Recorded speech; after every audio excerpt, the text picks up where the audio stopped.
This one is going to be a special one, I can tell you. A little over a year ago, I was asked to play at a funeral of another Klaus with my guitar. And after a while, his wife, then widow, told me that the song Morning Has Broken has a special meaning for her. And she suggested that I could make another video with this song. I thought, well, I will do it, but not with a guitar, but only with voices, without guitar and without piano.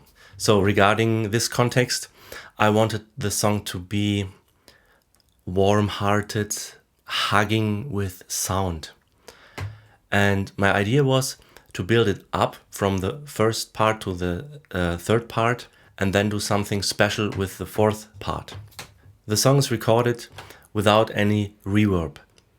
You can see there's a lot of silence in between the sentences, and that's very intentionally, because as a listener you should have the time to reflect what you heard and to feel what's going on inside yourself. Also, the picture material of the video is chosen that way. I used a widescreen aspect ratio and I used an analog film emulation. So the colors are not as saturated as in real life. I wanted the listener and the watcher not to be drawn in the video, but rather have like a curtain in front of it, so that you can stay back, relax in your chair or on the sofa and just be a spectator of what's going on there, with a certain distance and with time and space to reflect and be with yourself.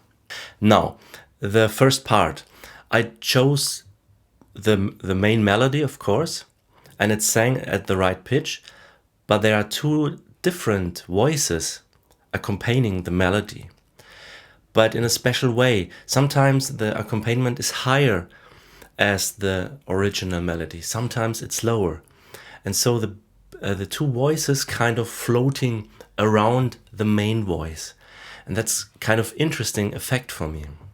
Then I got a feedback from a friend of mine. She said, wow, there is a big heavy dissonance on the word singing. Praise for the singing. I said yes, of course.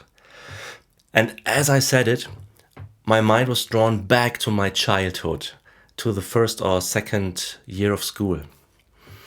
We had to sing in front of the class a song to get a mark. And as it was yesterday, I still can feel how uncomfortable I felt. It was a horrible experience for me. And I think this trauma had to come up now and had to find kind of expression on the word singing, I guess. So maybe that's an impulse for healing, I don't know. The second verse is very different, and we did not know what we missed in the first one until we hear the second one, because now we have a solid bass that was missing in the first part. And all the voices are humming except for the main melody. New fall, sunlit from heaven. So the feeling of being immersed in music or hugged by the music should be even greater as in the first part. The third part is much more active. I used again the sound pyramids, which I learned from Jacob Collier. Mine is the sunlight. So the song comes to an end slowly, but also my ideas. So I didn't know how to arrange the fourth part. And I asked this friend of mine, and she said, why don't you just use one voice for an accompaniment? That was a written answer, so it was open to speculation on my side. And I tried it. I just used one voice. It was kind of interesting, but I recorded the first voice, the melody, 3 times. So with an accompaniment with just one voice, it was a little too head heavy and unbalanced. So I went a little different way.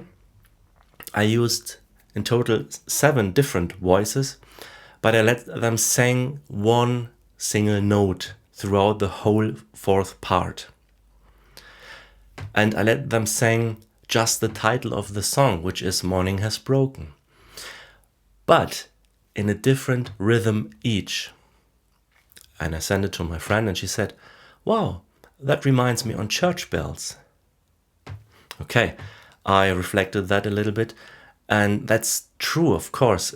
Each church bell is tuned in one specific note. And when a big church is ringing, it's not only that we hear different notes, but also very different rhythms. And when church bells stop, they don't stop immediately at one time. They fade out one bell after another. And so I tuned the end a little bit and let the voices also fade out one after another. And the last note you hear is in A, and the whole chord of the last part is in E major 7, 9, 11. And so the A is kind of a dissonance, but you will realize that only if the song ends and if you listen very carefully to the last sung note. The video begins with an ocean and ends with waves. So the calming sounds and movements of the water ends the video. I hope you enjoyed my little explanation, and we'll see us in the next video. And if you don't mind, just give this video a like and give my channel a subscription. That helps the so-called algorithm to realize, okay, there's a certain interest in this kind of videos. I show it to more people. Thanks again. See you next time.